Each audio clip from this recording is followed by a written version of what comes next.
Every time a military jet strikes a terrorist hideout, the same cry echoes across social media. They are bombing civilians! They are bombing civilians! This pattern has repeated itself in Nigeria, across the Sahel, in Iraq, in Syria, and the conflict between Israel and the Gaza Strip. The accusations spread within minutes. Emotional headlines appear. Graphic images are shared without context. Public anger arises. And before the facts are fully known, the narrative is already set. The military is blamed. The terrorists disappear from the story. And those who have spent years massacring innocent people are suddenly portrayed as victims. Terrorist organizations understand one critical truth. They may lose on the battlefield, but they can still win in the information war. And one of the most effective weapons is the civilian casualty narrative. Today, we examine how terrorist groups use human shield, how propaganda exploits tragic mistakes, and why the phrase, "they are bombing civilians," has become one of the most powerful tools in modern asymmetric warfare. This is not merely a story about bombs and bullets. It is a story about perception, manipulation, and the battle for public opinion. Welcome to Kann Media Group. When the army stands up to the occasion and starts taking the fight to the bandits and achieving results, the next thing you people start talking about is, oh, human rights, mass killing, and all that. So what do you want the military to do? Not to do the fight? Not to have casualties in the course of the fight? To me, if we can identify the bandits that have been killing people recklessly, you don't have to waste time to kill them. And I'm sure some of you are of that. Then you start talking about human rights. Which right? What of the right of the people that were killed? Small children, women raped. In conventional warfare, armies wore uniforms, fought on defined front lines, and avoided civilian centers whenever possible. Terrorist groups operate differently. Terrorist organizations such as Boko Haram, Islamic State West Africa Province, al-Shabaab, Islamic State, and Hamas deliberately embedded themselves among civilian populations. They hide in markets, they store weapons in homes, they launch attacks from schools and hospitals. They use villages as shields. This is not accidental, it is a deliberate military strategy. If they are not struck, they return safe havens. If they are struck, they exploit the resulting images to accuse their enemies of targeting civilians. Either way, they seek an advantage. Of troops to engage in this kind of operations. In Zamfara State, Nigerian armed forces have conducted repeated operations against heavily armed bandits and terrorist networks. These groups have attacked villages, abducted school children, imposed illegal taxes, and killed thousands.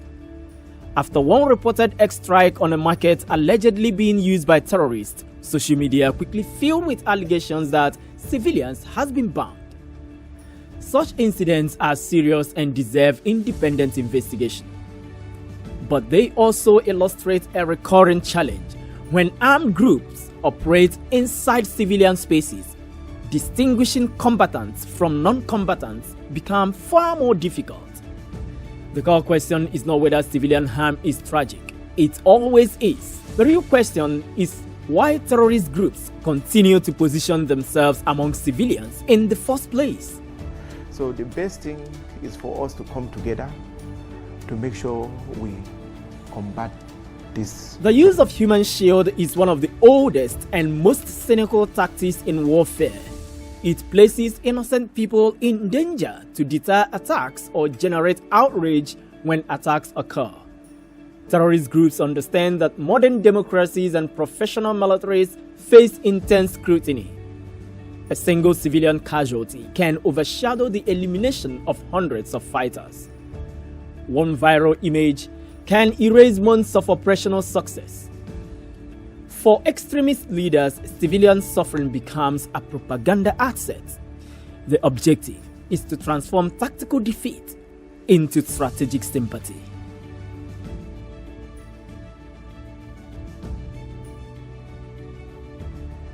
Today's conflicts are fought on two fronts: the physical battlefield and the digital battlefield. Within minutes of an airstrike, unverified videos and emotional claims circulate globally.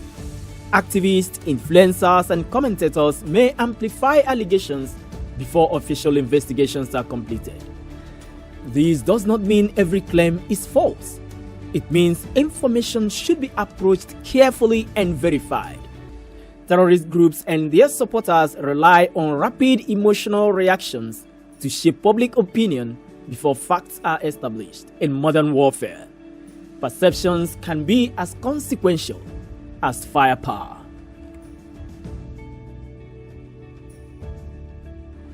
Civilian deaths are among the gravest consequences of armed conflict. Every credible military is obligated to minimize harm and investigate reports of mistakes. Acknowledging terrorist propaganda does not diminish the suffering of innocent people. Both realities can be true at once. Terrorist groups may intentionally use civilian areas, and military operations can still cause tragic unintended harm. Responsible analysis requires distinguishing between deliberate targeting of civilians and unintended casualties during operations against armed groups. This distinction is central to international humanitarian law.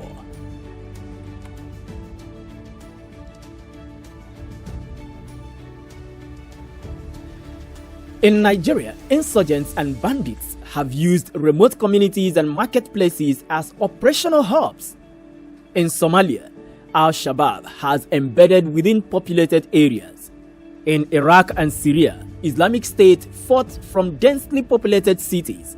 In the Gaza Strip, international observers and military analysts have debated the consequences of urban warfare in one of the world's most crowded territories.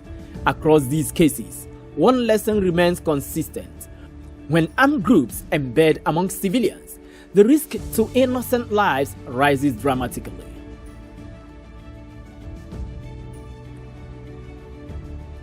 When you hear the phrase, "they are bombing civilians, they are bombing civilians," the first response should not be automatic outrage or automatic dismissal. It should be a careful investigation. Who was operating in the area? What intelligence informed the airstrike? What evidence is available? Who benefits from shaping the narrative? Terrorist organizations seek to weaponize public sympathy. They know that if they cannot defeat professional militaries directly, they can attempt to erode public trust and political support. Civilian lives must always be protected.